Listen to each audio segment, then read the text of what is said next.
35절까지 말씀 통해서 전쟁에서는 이기고 신앙에서는 지다라는 제목으로 말씀 함께 나눕니다. 현진건의 운수 좋은 날이라는 단편 소설이 있습니다. 이 소설의 시대적 배경은 1920년 겨울입니다.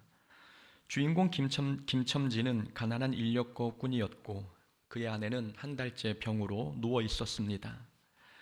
김첨지는 가난 때문에 아내에게 약 한 번 제대로 사주지 못했습니다. 아내가 그렇게 먹고 싶어 하던 설렁탕 한 그릇도 사줄 형편이 못 되었지요. 그러던 어느 비 오는 날 김첨지는 아내의 만류를 뿌리치고 일을 나갔다가 운 좋게도 큰 돈을 벌었습니다.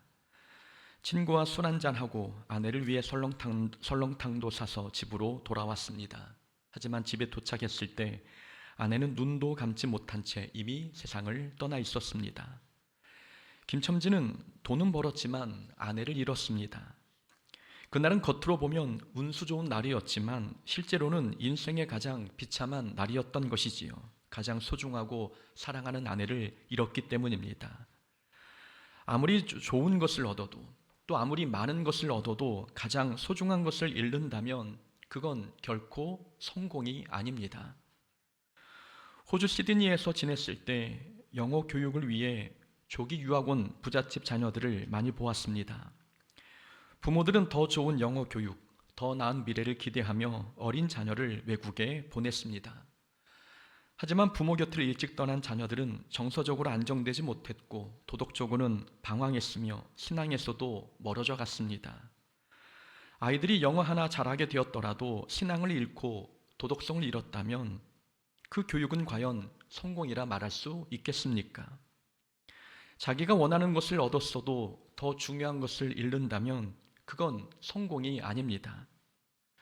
예수 믿는 우리에게는 가장 중요한 것이 바로 신앙입니다. 사회적 명성과 부와 인기를 얻었다 해도 우리가 신앙을 잃어버린다면 그 인생은 성공이 아니라 실패입니다. 누가복음 12장에 나오는 어리석은 부자가 그랬습니다. 어리석은 부자는 재물을 많이 모았지만 자기 영혼은 돌보지 않았습니다. 그래서 예수님께서 어리석은 자여 내 영혼을 오늘 밤 도로 찾으리니 라고 말씀하셨습니다. 부자는 재정적 목표는 달성했지만 신앙을 잃어버렸습니다. 가장 중요한 신앙을 잃었으니 부자의 삶은 하나님께서 보시기에 성공이 아니라 실패였습니다. 세상의 부귀 영화를 얻어도 신앙을 잃으면 실패입니다. 이유는 신앙을 잃는 순간 우리가 가진 모든 것의 가치도 함께 사라지기 때문입니다. 돈이 많아도 행복은 돈이 주는 것이 아니라 하나님께서 주십니다. 그래서 신앙 없는 부는 우리에게 결코 행복도 만족도 주지 못합니다. 신앙을 잃은 상황에서는 돈의 가치도 함께 사라지기 때문입니다. 마찬가지로 사회에서 높은 직분을 얻었다 해도 신앙을 잃으면 그 명성과 명예는 아무것도 아닙니다. 신앙을 잃은 상태에서는 그 어떤 명성과 명예도 인생을 행복하게 만들지 못하기 때문입니다. 신앙을 잃은 상황에서는 명예나 명성의 가치도 함께 사라집니다. 우리가 누리는 모든 것을 가치 있게 하는 것은 바로 신앙입니다. 신앙이 있어야 경제생활, 그리고 가정, 직장도 의미가 있고 가치가 있습니다. 즉 신앙은 우리 인생을 떠받치는 반석입니다. 그래서 신앙이 흔들리면 인생 전체가 흔들리고 신앙이 견고하면 우리 인생도 든든하게 세워집니다. 그래서 인생에서 신앙을 잃어버렸다면 그 인생은 성공이 아니라 실패입니다. 이스라엘 백성이 블레셋과의 전쟁에서 승기를 잡았습니다. 전쟁에서 승리했으니 이 결과를 성공이라 말할 수 있겠습니까? 내용을 한번 보겠습니다. 블레셋이 막강한 군사력을 앞세워 이스라엘을 공격하자 이스라엘은 두려워 아무것도 하지 못하고 숨어버렸습니다. 하지만 요나단과 병기 든 소년의 선제 공격 덕분에 전세가 역전되었습니다. 블레셋 군대는 큰 두려움에 빠졌고 누가 아군이고 적군인지 구별하지 못해 자기들끼리 칼로 치며 싸웠습니다. 그제서야 사울 왕은 군사를 이끌고 블레셋 진영을 공격했습니다. 이때 사울 왕이 이스라엘 군대에 이상한 명령을 내렸습니다. 24절을 보니 저녁 때까지 곧 원수를 향한 보복이 끝날 때까지 아무것도 먹지 말라고 명령한 것입니다. 힘을 내서 적을 물리쳐야 할 중요한 시기에 금식을 명령했습니다. 상식적이지 않은 명령이었습니다. 도망가는 적을 추격하려면 체력이 있어야 하지 않습니까? 그러면 잘 먹어야 하는데 사울은 누구든지 금식을 깨고 음식을 먹으면 저주를 받을 것이라고 이야기했습니다. 이 일로 인해 이스라엘 군대는 매우 피곤했고 그 결과 큰 죄를 짓게 되었습니다. 32절 말씀입니다. 백성이 이에 탈취한 물건에 달려가서 양과 소와 송아지들을 끌어다가 그것을 땅에서 잡아 핏째 먹었더니, 이스라엘 군대는 배고픈 나머지 탈취한 가축들 중에 양, 소, 송아지를 잡아 피 있는 채로 먹었습니다. 동물을 피와 함께 먹었다는 것은 율법을 어긴 행동이었습니다. 이 피는 생명을 상징합니다. 그래서 피를 먹는다는 것은 생명의 주인이신 하나님을 모독하는 행위였습니다. 또한 율법은 어미와 새끼를 같은 날 잡지 말라고 명령하고 있습니다. 그런데 32절을 보니 이스라엘 군대가 송아지까지 잡아먹었다는 내용이 기록되어 있습니다. 어미와 새끼를 같은 날 잡았다는 뜻입니다. 그러니까 이스라엘 군대는 두 가지 율법을 어겼습니다. 동물을 피채 먹은 것, 그리고 어미와 새끼를 같은 날 잡은 것, 이 두 가지 율법을 어겼습니다. 그런데 보십시오. 이스라엘 군대는 블레셋과의 싸움에서 이겼습니다. 그런데 하나님 앞에서는 큰 죄를 지었습니다. 그렇다면 이 전쟁은 이긴 것입니까? 아니면 진 것입니까? 강력한 군사력을 지닌 블레셋을 이겼으니 이 결과를 성공이라 할 수 있겠습니까? 전쟁에서는 이겼는데 신앙에서는 졌다면 이 전쟁은 실패한 것입니다. 전쟁의 승리는 얻었어도 가장 중요한 신앙의 승리를 잃었기 때문입니다. 이스라엘과 블레셋과의 전쟁은 영적 전쟁을 상징합니다. 그래서 블레셋과의 전쟁에서는 이기는 것보다 신앙을 지키는 것이 더 중요합니다. 신앙을 지키는 것이 영적 전쟁에서는 이기는 것이고 성공이기 때문입니다.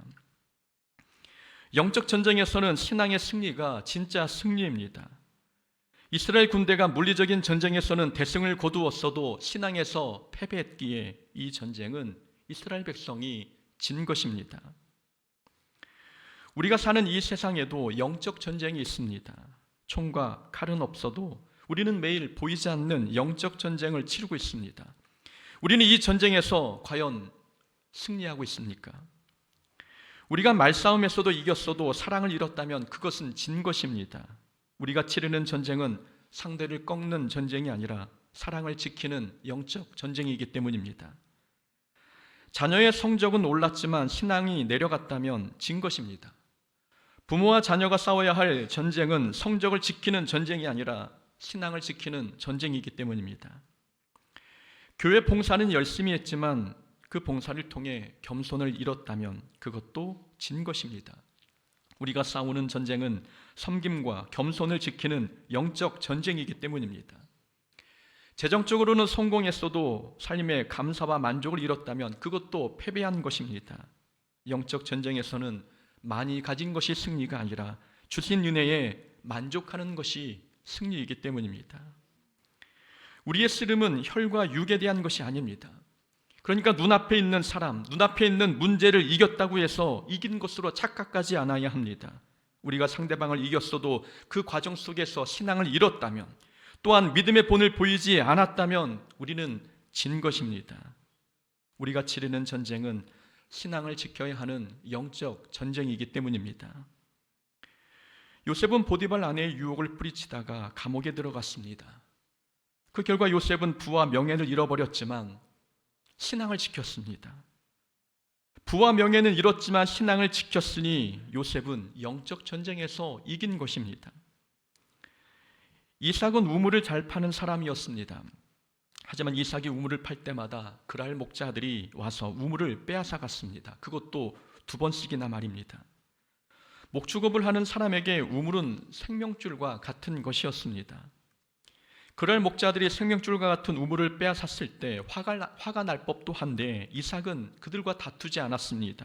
이삭은 양보했고 2번의 양보 끝에 3번째 우물을 팠습니다. 그리고 그 우물 이름을 르호봇이라고 지었습니다. 뜻은 넓은 곳, 번성함이라는 뜻입니다. 마지막 3번째 이름의 우물의 이름의 뜻이 번성함이라는 것은 이삭이 화평을 지키기 위해 다투지 않고 양보했더니 하나님께서 이삭을 번성케 하셨다는 뜻입니다. 이삭은 다투지 않고 화평을 지켰습니다. 그렇다면 우물을 빼앗겼어도 이 전쟁에서 이삭은 이긴 것입니다. 영적 전쟁에서의 승리는 세상에서 말하는 승리와 다릅니다. 우리가 오른편 뺨을 맞고 왼편을 돌려댔다면 이긴 것입니다. 우리는 보복 대신 용서를 선택했기 때문입니다. 누군가 오리를 가자고 하는 사람에게 심리를 동행해 줬다면 그것도 승리한 것입니다. 억울함 대신 사랑을 선택했기 때문입니다. 겉옷을 가지고자 하는 자에게 속옷까지 내줬다면 그것도 영적 전쟁에서 이긴 것입니다. 나의 자존심 대신 긍휼을, 그리고 권리 대신 자비를 선택했기 때문입니다. 영적 전쟁에서는 신앙을 잃지 않는 것이 곧 승리입니다. 그러니 눈에 보이는 물리적 싸움에서 이겼다고 해서 승리했다고 착각하지 말아야 합니다. 다른 것을 다 잃어도 신앙을 지켰다면 우리가 이긴 것이고, 많은 것을 얻었어도 신앙을 잃었다면 우리는 패배한 것입니다. 영적 전쟁에서는 신앙을 지키는 것이 곧 이기는 것입니다. 그렇다면 우리가 영적 전쟁에서 승리하려면 어떻게 해야 할까요? 우리가 승리하는 신앙이 되려면 어떻게 해야 하는지 오늘 본문을 통해 찾아보고자 합니다. 첫 번째로 영적 전쟁에서 우리가 승리하려면 신앙의 도구화를 경계해야 합니다. 자기가 원하는 것을 얻기 위해 신앙을 이용하는 것, 신앙의 도구화입니다. 신앙생활의 목적은 성공이 아니라 거룩입니다. 그런데 신앙을 자기 성공의 도구로 이용한다면 그 신앙으로는 영적 전쟁에서 절대 승리하지 못합니다. 24절 말씀입니다. 사울이 맹세하여 백성에게 엄히 명령하되 오늘 저녁 곧 내가 내 원수에게 보복하는 데까지 아무 음식도 먹지 말라. 사울이 적군을 추격하는 상황에서 금식을 선포했습니다. 금식을 선포한 이유는 경건이나 거룩을 위한 게 아니었습니다. 이 전쟁을 더 빨리, 더 크게, 그리고 더 확실하게 이기기 위해서였습니다. 사울은 금식을 거룩함을 위해 선포한 게 아니었습니다. 승리의 수단으로 이용한 것입니다. 사울이 영적 전쟁에서 날마다 패배한 이유, 그것은 신앙을 자기 목적 달성의 도구로 변질시켰기 때문입니다. 사울은 자신이 직접 번제를 주관한 적이 있었습니다. 이때도 하나님을 예배하는 게 목적이 아니라 승리가 목적이었습니다. 사울은 번제를 승리를 얻기 위한 수단으로 이용한 것입니다. 지난 수요일에도 말씀드렸습니다. 사울은 하나님의 뜻을 묻기 위해 제사장에게 언약궤를 가지고 오라고 명령했습니다. 하지만 사울은 시간이 촉박해서, 그래서 블레셋을 공격할 기회를 잃어버릴까 봐 하나님 뜻 묻기를 중단했습니다. 사울은 승리를 위해 번제가 필요하면 번제를 드렸고, 승리에 방해가 된다면 하나님께 묻는 것도 중단했습니다. 사울에게 예배나 기도는 자기가 원하는 것을 얻게 해주는 도구일 뿐이었습니다. 그런 목적으로 금식도 선포한 것입니다. 금식을 선포하면 하나님께서 금식 때문이라도 전쟁에서 이기게 하시지 않을까 하는 생각 때문에 군사들의 피곤함은 고려하지 않고 무턱대고 금식을 선포했습니다. 금식을 자기 성공의 수단으로 도구화한 것입니다. 이렇게 사울은 번제도 금식도 모두 자기 목적 달성의 도구로 이용했습니다. 사울의 신앙은 이런 신앙이었기에 전쟁에서 이겼어도 하나님 앞에서는 패배한 것입니다. 영적 전쟁에서 승리하려면 우리는 신앙의 도구화를 경계해야 합니다. 신앙생활이 자기 목적 달성의 도구가 된다면 그 신앙은 영적 전쟁에서 아무런 힘을 발휘하지 못합니다. 자기 욕심을 채우기 위한 기도에 하나님이 응답하시겠습니까? 문제가 생길 때만 열심을 내는 신앙생활에 능력이 나타나겠습니까? 원하는 것을 얻고 싶을 때만 예배드린다면 그 예배에 과연 성령의 역사가 나타나겠습니까? 자기 목적을 위해 도구화된 신앙은 영적 전쟁에서 절대 좋은 무기가 될 수 없습니다. 사무엘상 4장에서도 엘리 아들들이 법궤를 전쟁터에 가지고 왔습니다. 법궤를 들고 오면 무조건 전쟁에서 이긴다고 생각했지만 결과는 참패였습니다. 법궤를 자기의 승리를 위한 도구로 이용했기 때문에 하나님은 법궤를 통해 어떤 역사도 이루지 않으셨습니다. 신앙을 자기 목적 달성의 수단으로 삼는 자의 끝은 언제나 패배이고 실패입니다. 신앙의 도구화는 하나님의 뜻보다 자기 뜻을 더 앞세우는 마음에서 시작됩니다. 하나님의 뜻보다 자기가 원하는 것이 더 중요하니 자기가 원하는 것을 얻기 위해 하나님을 수단 삼고 신앙을 도구화하는 것입니다. 그래서 신앙의 도구화는 우상 숭배와 같습니다. 하나님을 자기 욕심의 수단으로 삼는 태도는 하나님을 우상으로 여기는 것과 같고 주술적인 신앙과 다르지 않습니다. 이런 신앙으로 어찌 악한 영들과 싸워 이길 수 있겠습니까? 신앙의 도구화는 우리에게 승리가 아니라 더 큰 죄를 불러옵니다. 사울의 금식 선포가 백성들을 죄의 구덩이로 몰아넣은 것처럼 신앙의 도구화는 우리를 더 큰 죄로 끌고 갑니다.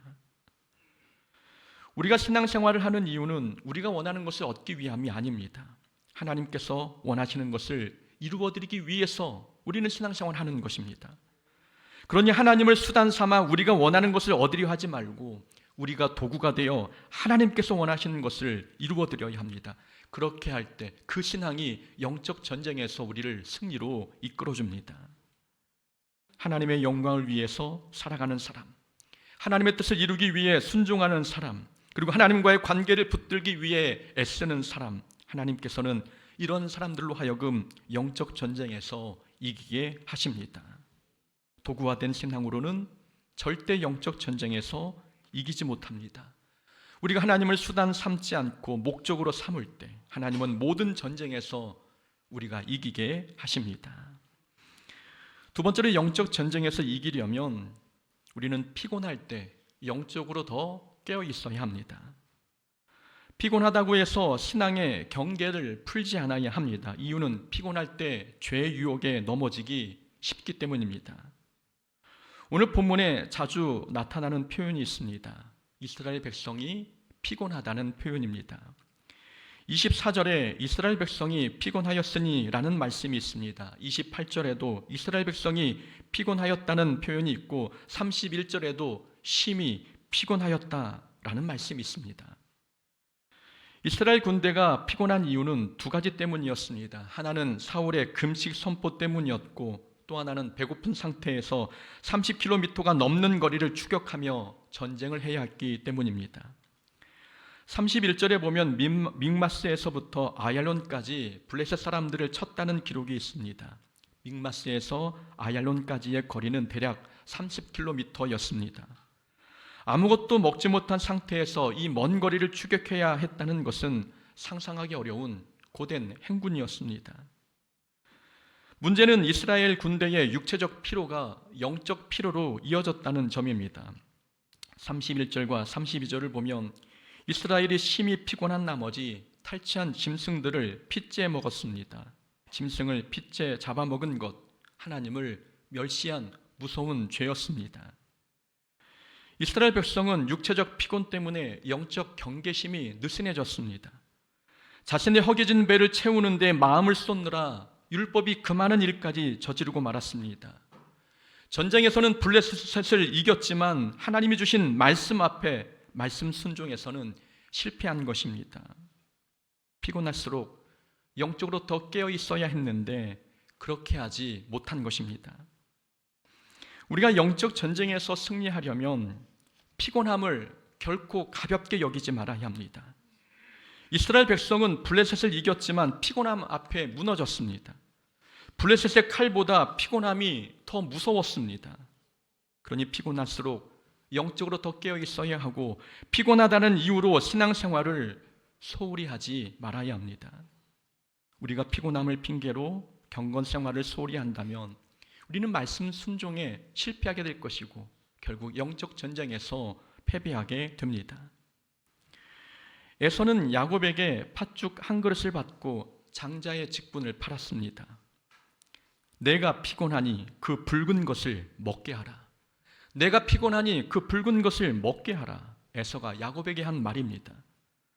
성경에서 장자권은 영적 축복의 통로입니다. 그런데 에서는 피곤한 나머지 자신의 장자권의 가치를 소홀히 여겼습니다. 피곤하다는 이유 때문에 영적 경계심을 풀어버린 것입니다. 야곱은 그 틈을 놓치지 않았습니다. 야곱은 에서의 피곤함을 기회로 장자권을 요구했던 것입니다. 사탄이 우리를 이런 방식으로 유혹합니다. 피곤할 때 우리로 하여금 하나님께서 주신 것을 하찮게 여기게 만듭니다. 어떤 사람은 피곤하다는 이유로 예배를 가볍게 여깁니다. 이 예배는 하나님을 만나는 시간으로서 하나님의 자녀들만이 누릴 수 있는 가장 큰 특권입니다. 그러나 사람들은 피곤할 때는 다음 주에 드리자, 온라인으로 예배 드리자 라는 식으로 예배를 소홀히 여깁니다. 사탄이 우리의 피곤함을 틈타 유혹하고 있는 것입니다. 어떤 사람은 피곤함 때문에 기도를 소홀히 여기고 어떤 사람은 피곤함 때문에 자기 직분과 사명을 가볍게 여깁니다. 기도는 창조주 하나님과 대화할 수 있는 기적의 시간입니다. 그리고 직분과 사명은 하나님께서 특별히 선택한 자들에게 맡기신 선물과 같은 것입니다. 그런데 피곤할 때는 기도에 대한 열정도 직분에 대한 사명도 잊어버립니다. 피곤함 때문에 기도와 사명을 가볍게 여기는 것, 이 피곤함이 사탄의 전략이 되고 있는 모습입니다. 엘리야도 극심한 피로 속에서 자신에게 주어진 사명을 하찮게 여겼습니다. 엘리야는 갈멜산에서 바알 선지자들과 기도 대결에서 승리했습니다. 그러나 그 이후에 육체적, 정신적 피로에 눌렸습니다. 그래서 엘리야는 광야에서 하나님께 차라리 죽여달라고 호소했습니다. 피곤함이 얼마나 무서운 것인지 보여주고 있는 장면입니다. 한번 생각해 보십시오. 엘리야는 바알 선지자들을 상대할 때는 기도로 승리했습니다. 그런데 피곤할 때는 기도할 생각조차 하지 못했습니다. 또한 엘리야는 바알 선지자 450명 그리고 아세라 선지자 400명 도합 850명을 홀로 상대해도 두렵지 않았습니다.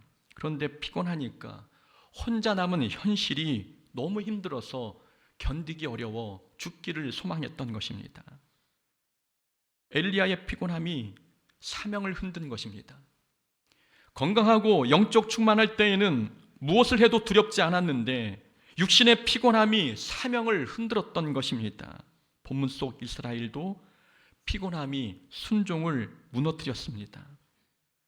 이렇게 피곤함은 열정적인 사람을 나약한 사람으로 만듭니다.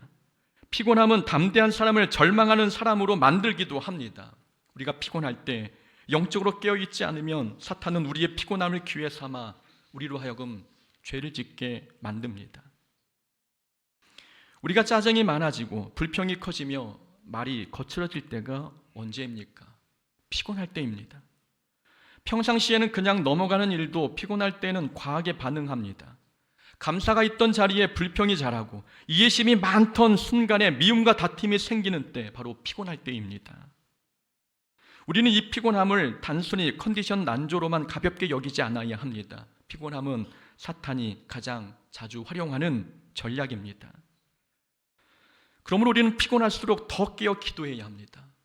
예수님께서 말씀하시기를 시험에 들지 않게 깨어 기도하라 말씀하셨습니다. 예수님의 이 말씀은 피곤함을 핑계로 잠들었던 제자들에게 하신 경고의 말씀이었습니다. 피곤할 때 더 기도하지 않으면 시험에 들 수 있다는 예수님의 말씀입니다. 피곤함은 우리 마음을 무너지게 하고 이 무너진 마음은 죄의 유혹을 불러옵니다. 그러나 피곤할 때 하나님을 찾으면 하나님 우리에게 더 큰 능력을 더해 주십니다. 피곤한 자에게는 능력을 주시며 피곤한 자에게는 능력을 주시며 이사야서의 말씀입니다. 하나님께서는 피곤한 자에게 능력을 주신다고 말씀해 주셨습니다. 하나님은 우리의 피곤함을 그냥 두고만 보시지 않습니다. 우리가 피곤할 때 영적으로 실패할까 봐, 우리의 피곤함 때문에 영적 전쟁에서 패배할까 봐 하나님께서는 피곤할 때 우리에게 능력을 주시겠다고 약속해 주셨습니다. 피곤할 때는 영적으로 느슨해져도 되는 때가 아닙니다. 피곤할 때는 영적으로 더 경계해야 할 때입니다. 이스라엘 백성이 피곤함 때문에 율법을 어긴 것처럼 대부분 신앙을 잃어버리는 이유는 외부의 문제 때문이 아니라 자기 안에 피곤함 때문일 때가 많습니다. 그러니 피곤할 때는 더욱 말씀을 붙들어야 하고 기도의 자리를 지켜야 합니다. 그래야 어떤 영적 전쟁에서도 승리할 수 있습니다. 세 번째로 영적 전쟁에서 승리하려면 자기의 들보를 보는 눈이 있어야 합니다. 자기 눈에 들보를 보지 못하는 사람은 자기 잘못을 깨닫지 못합니다. 자기 잘못을 깨닫지 못하는 사람은 영적 전쟁에서 날마다 실수하고 실패합니다. 사울 왕이 그랬습니다. 33절에서 사울 왕이 백성들에게 책망하는 내용이 나옵니다. 너희가 믿음 없이 행하였도다. 사울은 백성들이 짐승을 핏째 먹었다는 소리를 듣자 이 백성들이 하나님께 범죄했다면서 어찌 믿음 없는 행동을 했느냐며 책망했습니다. 사울의 말만 들으면 사울은 매우 믿음 좋고 영적으로 깨어있는 지도자처럼 보입니다. 마치 자신은 하나님의 말씀을 정확히 지키는 사람처럼 보입니다. 그런데 문제는 정작 이 죄를 짓게 만든 장본인이 사울 자신이었다는 점입니다. 백성들이 왜 피를 먹었습니까? 사울이 금식을 명령했기 때문입니다. 배고픔과 피곤으로 극한 상황에 몰려 죄를 짓게 만든 사람이 바로 사울이었습니다. 그런데 자기 책임은 보지 못하고 남의 실수만 책망하는 모습, 이것이 사울의 영적 실패였습니다. 사울은 자신은 잘못이 없다고 생각했습니다. 그러니까 사울은 이렇게 생각한 것입니다. 금식하라는 게 잘못된 일인가? 다른 것도 아니고 하나님 앞에 금식기도 하라는 것인데 이게 왜 잘못이야? 라고 생각했습니다. 사울은 금식이라는 거룩한 포장지 뒤에 숨어있는 자기의 죄를 보지 못했습니다. 겉으로는 거룩한 행위를 했다는 이유만으로 나는 잘못할 일이 없어 라고 스스로 확신해 버린 것입니다. 그러니 자기 잘못을 보지 못하고 잘못을 보지 못하니 회개하지 못했고 다른 사람의 잘못만 책망했습니다. 이런 신앙은 영적 전쟁에서 절대 승리할 수 없습니다. 사탄의 전략 중 하나는 우리가 우리 잘못을 보지 못하게 만드는 것입니다. 내 잘못이 아니라 다른 사람 잘못으로 생각하게 만들어서 우리로 하여금 회개할 기회를 잃어버리게 만듭니다. 하나님께 돌아갈 길을 끊어버리는 것이지요. 하나님께서 아담에게 선악과를 왜 먹었는지 물으셨습니다. 아담은 자기 잘못을 뉘우치는 대신 하나님이 만들어주신 여자 때문이라고 하와 탓을 했습니다. 남 탓하는 모습, 이것이 영적 전쟁에서 패배한 모습입니다. 자기 잘못을 돌아보지 못한 것, 그래서 변화의 기회, 회개의 기회를 잃어버린 것, 이것이 영적 전쟁에서 패배한 것입니다. 영적 전쟁의 승리는 자기 죄를 먼저 보는 데서 시작됩니다. 남을 비판하는 모습을 버리고 자기의 잘못을 돌아보기 시작할 때 그때 사탄은 두려워 떨기 시작하는 것입니다. 회개는 하나님 나라가 우리 마음에 임하는 시간입니다. 하나님 나라가 마음에 임했다는 것은 우리 마음을 지배하던 악한 영의 영향력이 끊어졌다는 뜻입니다. 그래서 자기 눈에 들보를 보고 회개를 시작하는 순간 이미 영적 전쟁에서는 승리가 시작된 것입니다. 영적 실패는 항상 내 죄를 보지 못한 데서 출발하지만 영적 승리는 항상 내 죄를 먼저 본 데서부터 시작합니다. 사울처럼 자기 죄는 보지 못하는, 그래서 남의 잘못만 보는 이런 모습을 보일 때 영적 전쟁에서 패배하는 것입니다. 사울은 이후에 벌어지는 아말렉과의 전투에서 하나님의 명령을 또다시 어기게 됩니다. 하나님께서는 모든 살아 숨쉬는 것을 다 죽이라고 명령하셨지만 사울은 자기 임의대로 질 좋은 가축을 전리품으로 가져왔습니다. 순종에 또다시 실패한 것입니다. 자기 잘못을 깨닫지 못하니 사울은 영적 전쟁에서 패배가 반복되고 있었습니다.